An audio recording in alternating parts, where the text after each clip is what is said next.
Dalam surat yang dikirimkannya kepada majalah berita internasional The Economist, Presiden Prabowo Subianto menyatakan bahwa pemerintahannya membuka ruang kritik seluas-luasnya. Setiap kritik dan masukan yang ditujukan kepada pemerintah selalu dicermati dan ditelaah dengan seksama, lalu menimbangnya berdasarkan fakta serta realitas yang dihadapi masyarakat biasa. Akan tetapi, tulis Prabowo dalam suratnya, kami akan menjawab kritik bukan dengan retorika, melainkan dengan hasil nyata yang dapat diukur oleh siapapun dan dimanapun. Sekadar untuk mengingatkan, surat itu ditulis Prabowo sebagai tanggapan atas kritik keras The Economist pada 14 Mei 2026, dan The Economist memuat surat tanggapan Prabowo tersebut di rubrik The Letters pada 10 Juni 2026. Prabowo memang tidak pernah menjawab kritikan dengan retorika untuk pembelaan diri. Ia memilih untuk langsung bekerja bagi kepentingan rakyat, agar rakyat bisa segera menikmati hasilnya. Salah satu contohnya adalah pembangunan rumah sakit daerah atau RSUD di wilayah pesisir dan daerah terpencil, agar masyarakat di daerah-daerah tersebut dapat memperoleh layanan kesehatan yang berkualitas, yang setara dengan pelayanan kesehatan di kota-kota besar. RSUD adalah rumah sakit umum yang melayani berbagai lapisan masyarakat, mulai dari pemegang asuransi swasta hingga pemegang BPJS, termasuk pasien dari keluarga kaya yang mampu membayar sendiri biaya pelayanannya. Namun RSUD lebih banyak digunakan oleh masyarakat menengah ke bawah, karena biaya pelayanannya jauh lebih murah dari rumah sakit besar di perkotaan. Dari segi kelas, RSUD hanya satu tingkat di atas pusat kesehatan masyarakat atau puskesmas. Meski demikian, Presiden Prabowo yang sangat peduli akan kesehatan rakyatnya tidak mau pelayanan RSUD dan puskesmas hanya apa adanya. RSUD harus dilengkapi peralatan canggih yang setara dengan rumah sakit besar untuk melayani pasien dengan berbagai penyakit berat seperti penyakit jantung, stroke, kanker dan gagal ginjal, serta pelayanan untuk ibu dan anak. Tampaknya tidak banyak yang tahu bahwa Presiden Prabowo diam-diam sedang mengenjot pembangunan 350 hingga 400 rumah sakit di setiap kabupaten di seluruh Indonesia, termasuk 66 RSUD di berbagai daerah pesisir dan terpencil, untuk memperkuat layanan kesehatan rujukan, dengan target selesai seluruhnya dalam 2 hingga 3 tahun ke depan. Presiden Prabowo juga akan membangun dan merenovasi 10.000 puskesmas di seluruh Indonesia.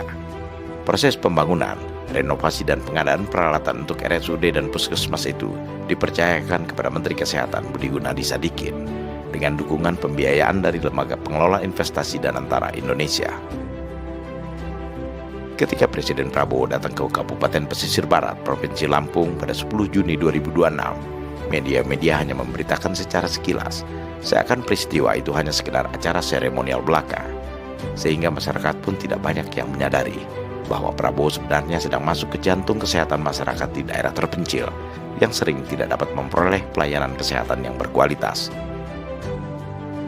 Di Kabupaten Pesisir Barat Lampung, Presiden Prabowo meresmikan Rumah Sakit Umum Daerah atau RSUD Kiai Haji Muhammad Thohir Krui dalam acara yang sangat sederhana.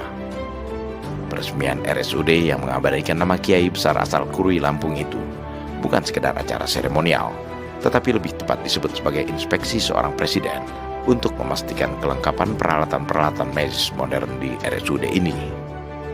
Sebelum sampai ke puncak acara peresmian, Prabowo secara detail menanyakan langsung kelengkapan peralatan medis yang sudah tersedia kepada Menteri Kesehatan Budi Gunadi Sadikin di depan para hadirin.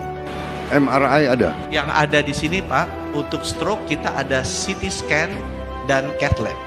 Cath lab ada? Iya, kita pastinya CT scan Pak. Kalau MRI karena harganya 20-an miliar Pak, kalau CT scan itu harganya masih 9 miliar, kita ditaruhnya di provinsi. Untuk jantung kita pakai cath lab. Ada cath lab? Cath labnya ada Pak, cuma sedang on the way Pak. Mohon maaf nih, ini perbaikan saya. On the way, oke, tapi ada ya? Gedungnya jadi baru di order, saya harusnya gedungnya sebelum jadi sudah di order. Kemudian ada mamografi untuk kanker payudara, kan itu pembunuh nomor 1 di Indonesia. Mamograf ada sudah? Mamografi ada, kemudian ada X-ray, kemudian ada untuk kemoterapi. Sudah jadi ada. kanker paling banyak itu obatnya kemoterapi, nanti dibikin. Dan juga ada yang paling penting Pak, hemodialisa untuk cuci darah. Ada. Cuci darah itu buruk sekali di Indonesia, nanti di sini ada. Jadi untuk ginjal, cuci darah, kanker, kemoterapi, mamografi. Berapa alat hemodialisis? Kenapa Pak? Ada berapa alatnya? Alatnya mungkin datangnya sekitar 8 set dengan 8 set. dengan harganya mungkin 30 miliaran 8 set. 8 Sudah- set gede-gede Pak. Selainnya sudah- kecil-kecil itu. Sudah menuju ke sini. Sekarang sudah menuju ke sini Pak. Ya mudah-mudahan dalam 2 bulan semuanya datang dan dokter-dokternya bisa memanfaatkannya semaksimal mungkin. Terima kasih Bapak Presiden. Pembangunan RSUD secara besar-besaran di berbagai kabupaten berangkat dari keprihatinan Prabowo yang pernah mendengar adanya pasien yang meninggal karena pendarahan sebelum sampai ke rumah sakit. Dan banyaknya kaum ibu yang akan melahirkan memerlukan waktu lama untuk menuju rumah sakit, lantaran rumah sakit yang ada jaraknya sangat jauh dari tempat tinggal mereka. Berangkat dari keprihatinan itu pula, pemerintah membagikan 1.000 unit peralatan medis modern ke RSUD di 514 kabupaten di seluruh Indonesia, agar pasien-pasien dengan penyakit berat bisa ditangani dengan baik. Saya prihatin, saya mendengar bahwa ada yang meninggal karena pendarahan. Kalau melahirkan menuju rumah sakit memerlukan waktu yang lama. Hal ini harus kita atasi. Pemerintah akan terus meningkatkan pelayanan kesehatan. Saya sudah merencanakan bersama Menteri Kesehatan dan pemerintah dalam 3 tahun yang akan datang kita akan membangun, bila mana membangun baru, kalau bisa memperbaiki, renovasi 350 sampai 400 rumah sakit di seluruh kabupaten di Indonesia. Kita juga akan memperbaiki, memodernisasi 10.000 puskesmas di seluruh Indonesia. Ini sudah kita rencanakan. Kemudian pemerintah sekarang menjalankan program modernisasi layanan kesehatan nasional. Saat ini kita sudah membagi hampir 1.000 unit alat kesehatan modern.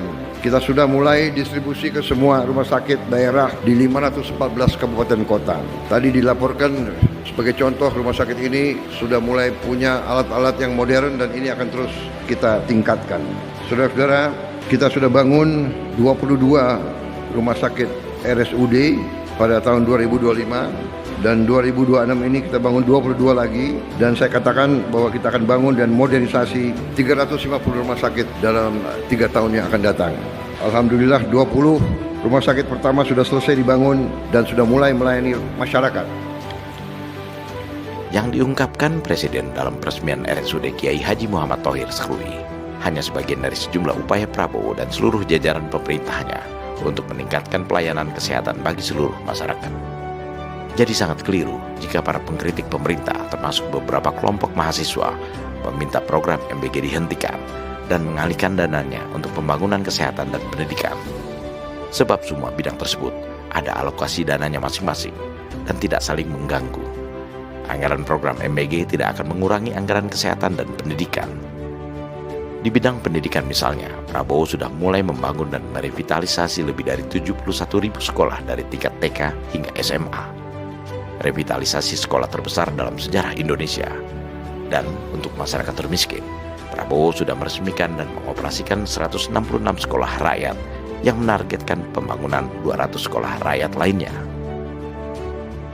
Para pengkritik pemerintah sepertinya menutup mata atau pura-pura tidak tahu bahwa pendidikan dan kesehatan sudah digenjot Prabowo bahkan sebelum program MBG dilaksanakan. Atau tepatnya sejak Prabowo menjabat Menteri Pertahanan dengan membangun sejumlah rumah sakit militer yang juga melayani masyarakat sipil. Tetapi seperti yang dikatakan kepada The Economist, Prabowo tidak akan menjawab kritikan dengan retorika, melainkan dengan kerja nyata yang hasilnya bisa langsung dirasakan oleh masyarakat banyak. Meski demikian, Prabowo tidak mengabaikan kritik dan masukan dari siapapun. Semua kritik disambut baik, kemudian ditelaah secara seksama sambil membandingkan dengan kenyataan yang ada di masyarakat.